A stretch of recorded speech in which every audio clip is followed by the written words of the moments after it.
Nahmaduhu wa nusalli wa nusallimu ala rasulihil karim, amma ba'du. Berusahalah untuk selalu menjaga kebersihan hati ketika melihat keadaan umat. Tanpa kebersihan hati akan timbul kebencian di dalam hati yang menghalangi proses islah diri. Pendekatan yang lebih efektif adalah menghadapi orang-orang yang bermaksiat dan berbuat zalim dengan lemah lembut dan kasih sayang. Orang yang mendayung perahu di lautan tanpa tahu arah ombak, maka dia akan tenggelam bersama perahunya. Maka jangan hanya sekedar melihat usul, jangan hanya sekedar melihat tertib, tapi perhatikan pula keadaan orang lain. Tanggung jawab kerja dakwah ini bukan dengan jazbah atau semangat yang ada pada diri sendiri, tetapi bagaimana kita merasa bertanggung jawab dalam usaha ini. Ibarat seorang ayah yang sangat sayang kepada anaknya, bukan karena anak itu menguntungkan buat ayahnya, menghasilkan sesuatu, tetapi karena rasa tanggung jawab dia kepada anaknya. Demikian pula tanggung jawab terhadap agama. Agama seperti tanaman. Suatu tanaman tumbuh pada tanah. Bila akarnya kuat, yaitu iman, akan tumbuh batang, yaitu ibadah. Rantingnya adalah ilmu, daunnya adalah zikir, buahnya adalah akhlak, dan rasa manis ikhlas. Pohon itu perlu disiram dengan air, yaitu menangis memohon kepada Allah Subhanahu wa ta'ala. Pengorbanan yang tidak dilandasi akan kerinduan kepada kampung akhirat, maka perkara ini akan membuat rusak.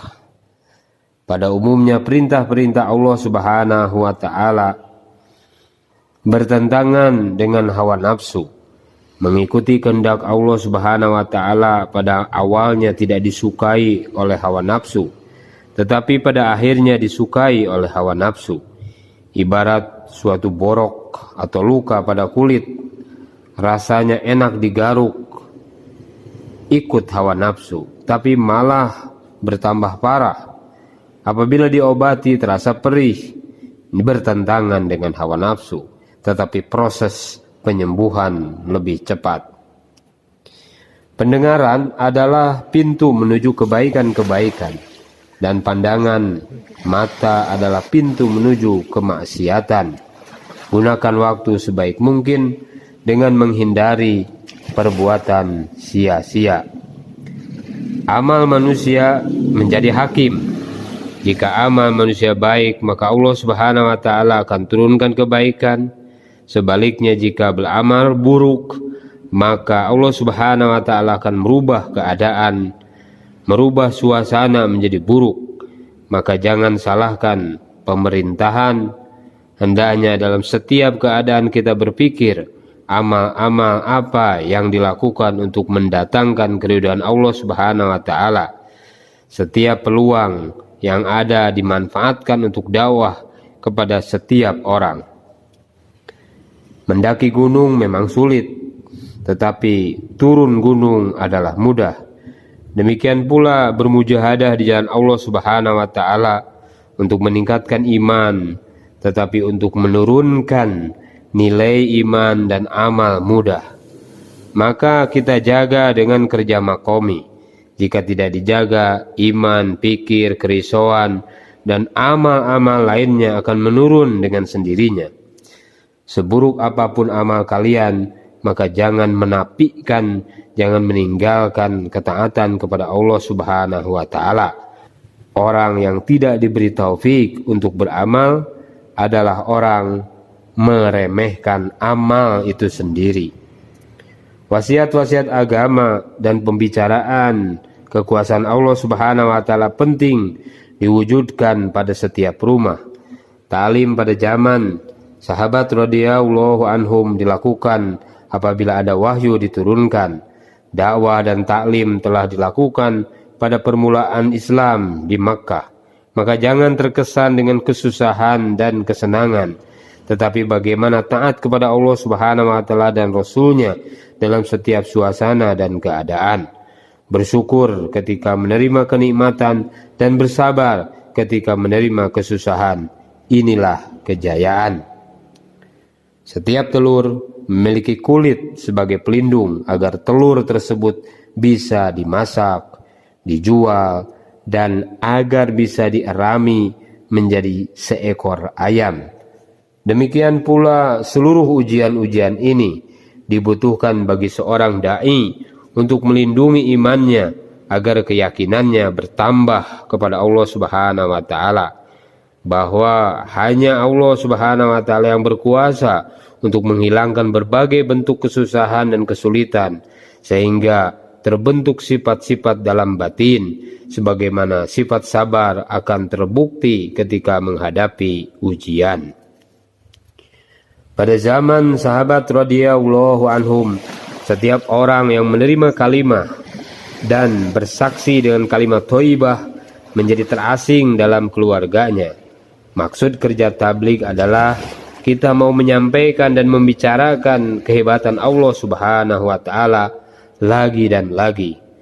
Wujudnya dakwah pada lisan, pada ucapan, anggota badan yaitu amal, hati yaitu risau, dan pikir dalam keluarga sangat penting.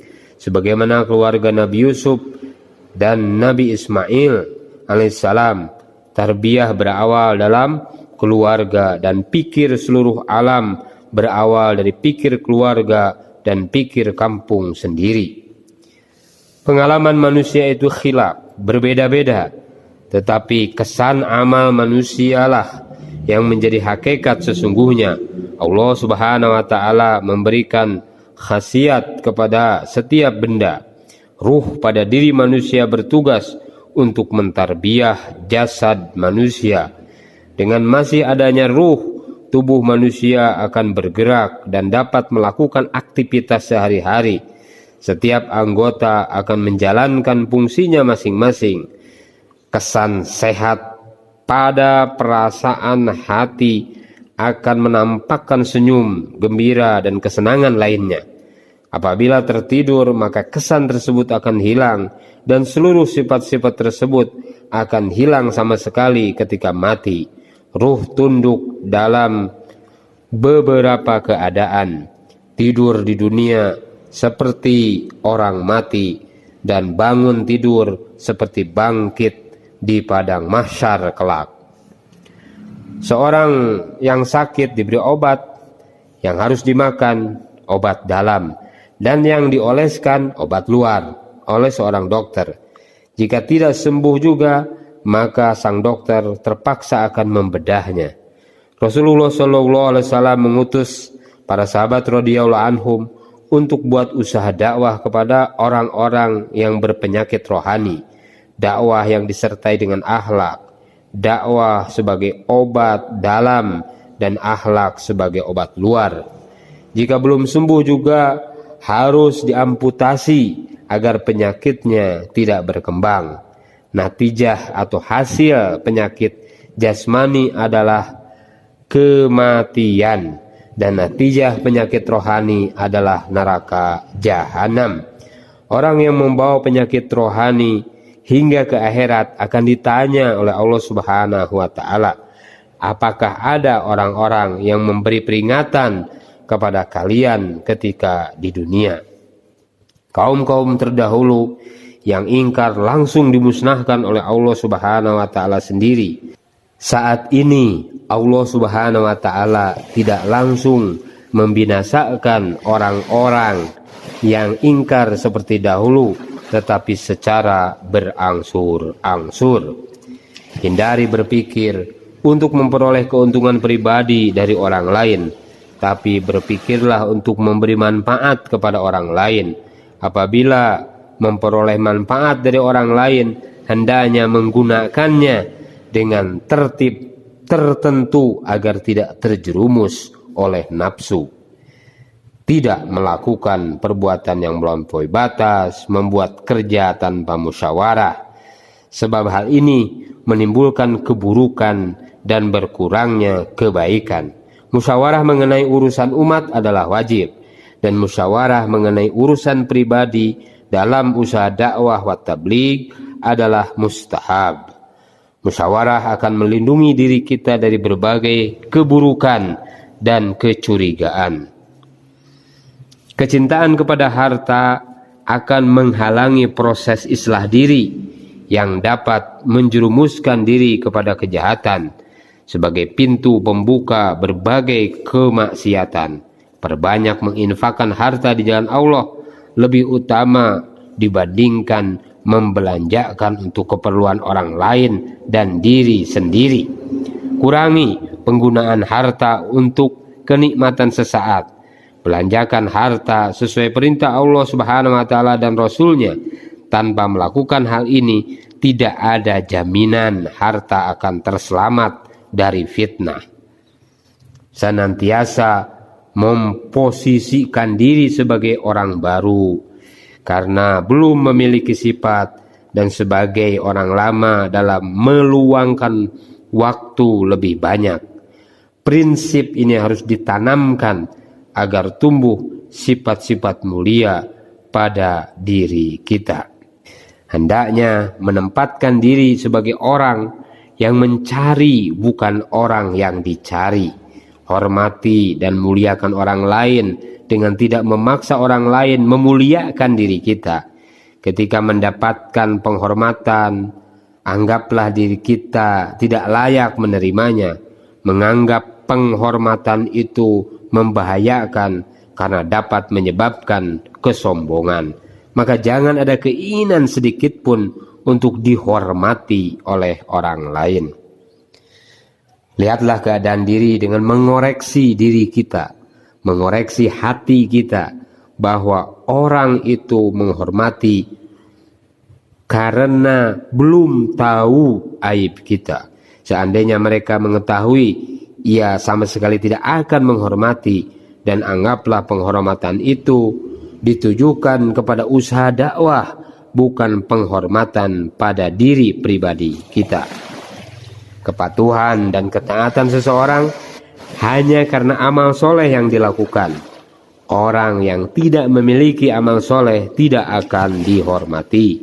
Orang yang mampu melihat kesalahannya sendiri dan risau dengan nasibnya kelak di akhirat, tidak pernah berharap apalagi menginginkan mendapat kemuliaan di hadapan manusia.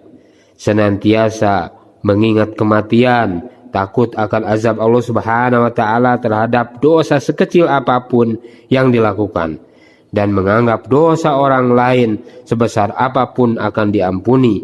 Inilah cara untuk mendapatkan keselamatan.